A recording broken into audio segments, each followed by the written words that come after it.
Welcome to Mixtape Videos. We're continuing our rankings of the top 10 players at each position, and this week we're ranking the top 10 centers. Make sure you watch our top 10 point guards, shooting guards, small forwards, and power forwards videos to see who we rank as a top 10 in those positions and to hear about the criteria we used for these rankings. We've included a link in the description to a playlist with all of those videos. But for now, let's get started with the top 10 centers. Number 2, blocks. Drafted by the Denver Nuggets, his defensive presence helped propel the team from being one of the worst defensive teams in the league to one of the best. He won the Defensive Player of the Year award 4 times and is top 30 all-time in defensive rating and defensive win shares. In Atlanta, Mutombo further solidified his status as an all-time great by averaging nearly 13 rebounds and 3 blocks.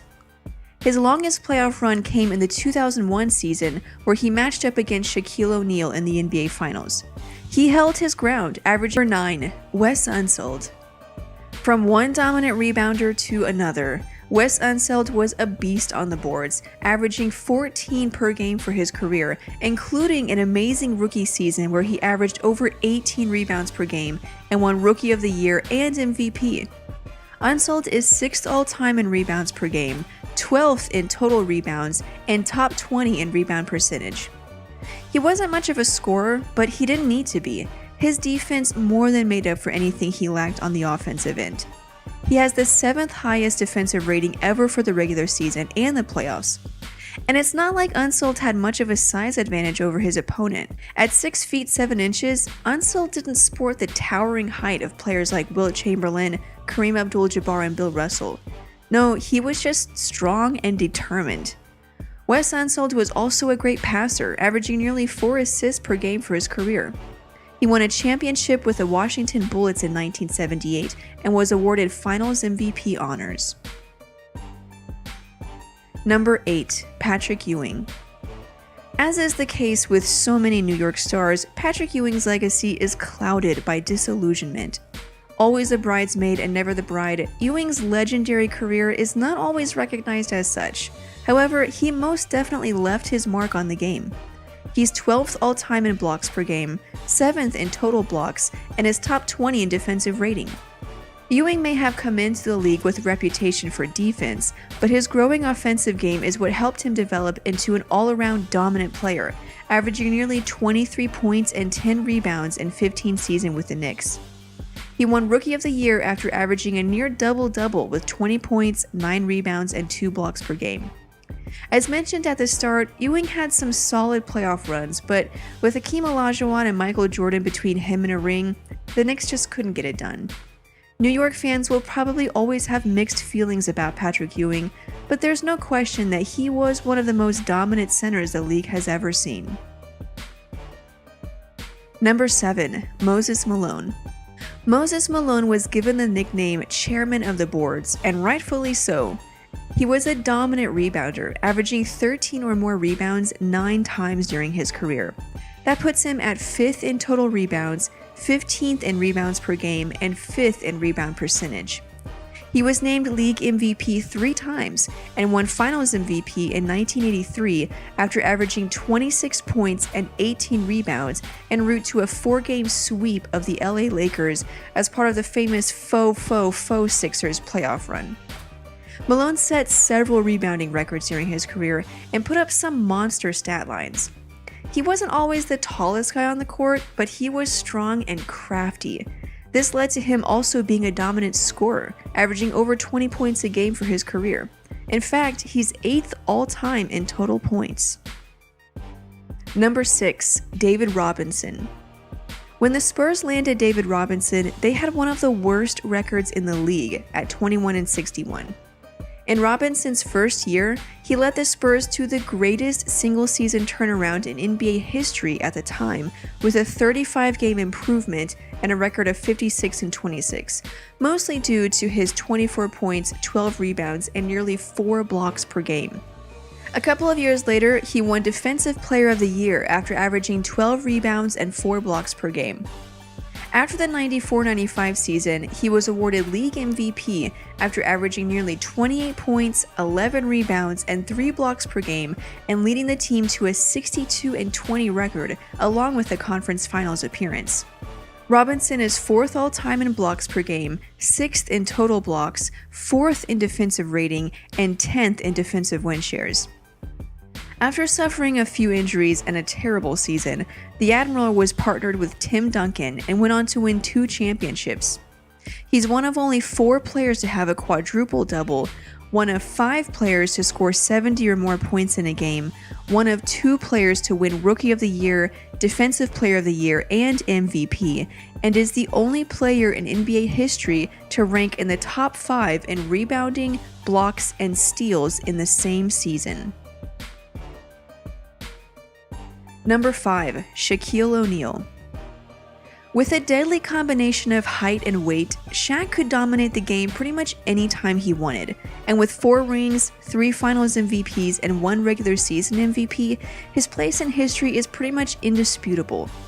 He's 6th on the all-time scoring list, 14th in total rebounds, 8th in total blocks, and 10th in total win shares. At 7'1" and 325 pounds, there wasn't really anyone in the league who could match Shaq physically. He overpowered opponents in the low post, night in and night out, averaging 27 points a game on nearly 58% shooting during his best years in LA.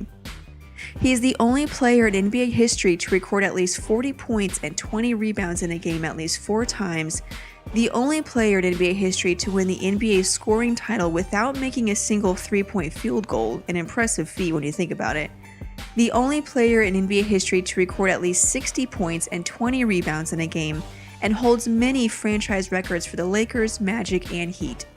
Shaquille O'Neal, along with the next 4 players on this list, also show up on our top 10 greatest players of all time list, so make sure you watch that video as well.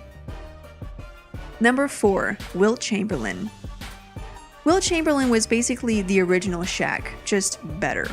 With career averages of 30 points and 23 rebounds per game, he's 2nd all-time in points per game, 1st in rebounds per game and total rebounds, and 2nd in total win shares. He's also 5th on the all-time scoring list. Either way, he was dominant. Aside from the famous 100-point game, he won 7 scoring, 9 field goal percentage, and 11 rebounding titles. He even led the league in assists for a season.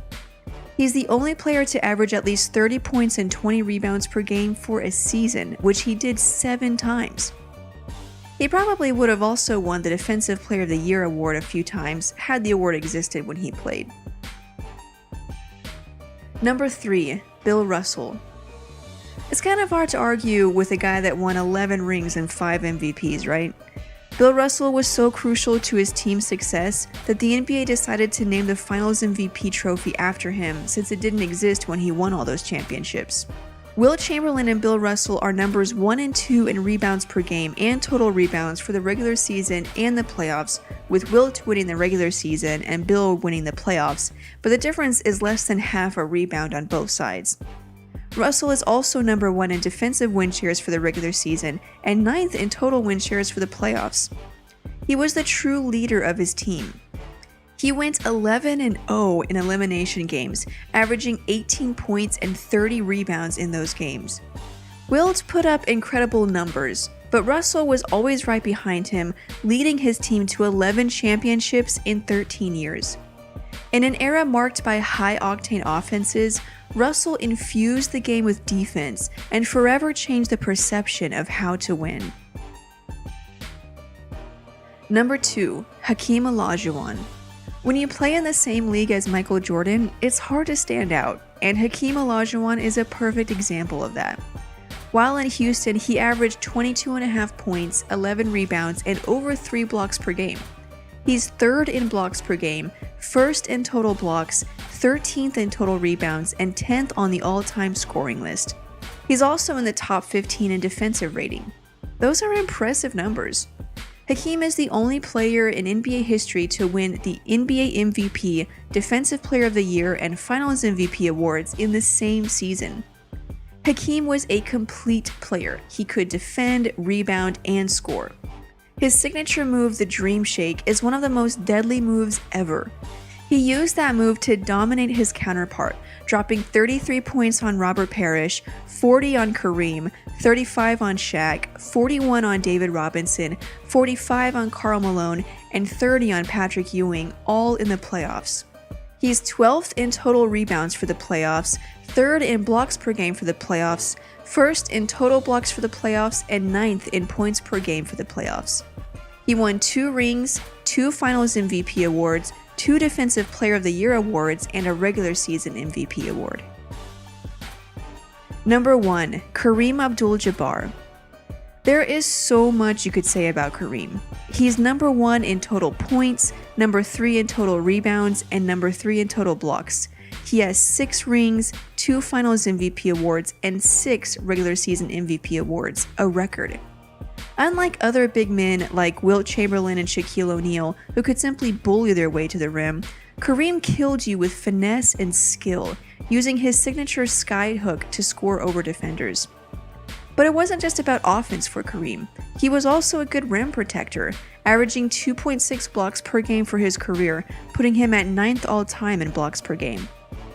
The list of Kareem's personal records, achievements, and awards is endless. What Kareem was able to do as a player year after year, even into his late 30s and early 40s, is nearly unmatched. So that's it, our top 10 players at each position. Make sure you follow